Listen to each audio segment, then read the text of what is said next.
Hello and welcome everybody. Today we're going to have a discussion about clearing out your field. So if you're interested, stay tuned, and as always I'm going to pray for you at the end of the video, so stay tuned for that.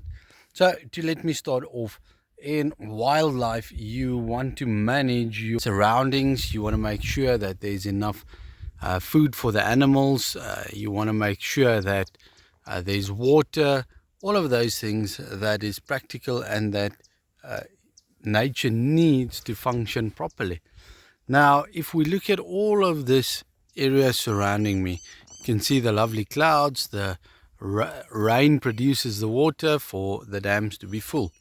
So that is a very natural process. But if we go and look in our own lives, our minds are like a field as well, where we can have good thoughts, negative thoughts, good relationships, bad relationships.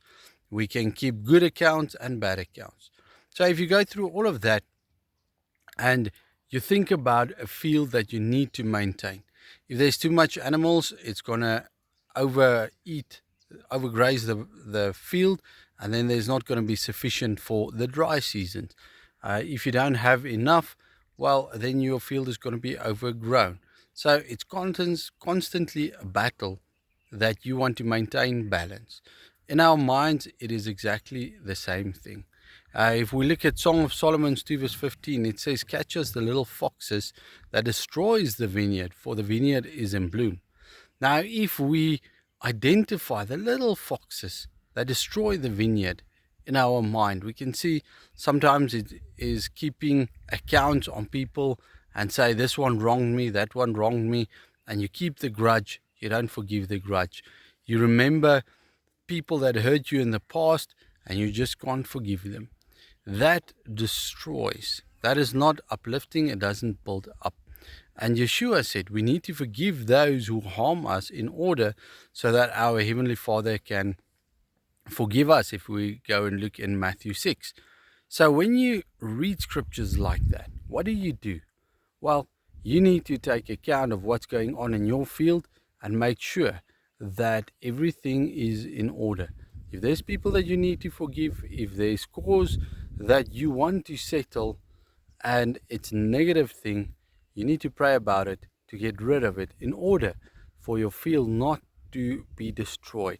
Rain is a good thing, but if there's no vegetation for the ground, then the ground is going to be flooded away.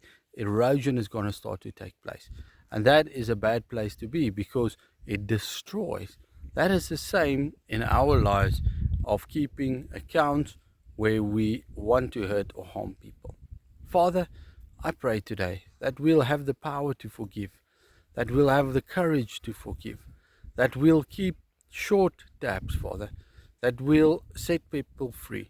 But help us to fill our lives with people that bring input into our lives, good positive input.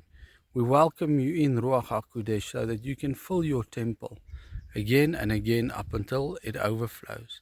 I pray, Father, for your love and your mercy to flood our souls. And I thank you for your love. I thank you for your mercy. I thank you for that. In the name of Yeshua, be blessed.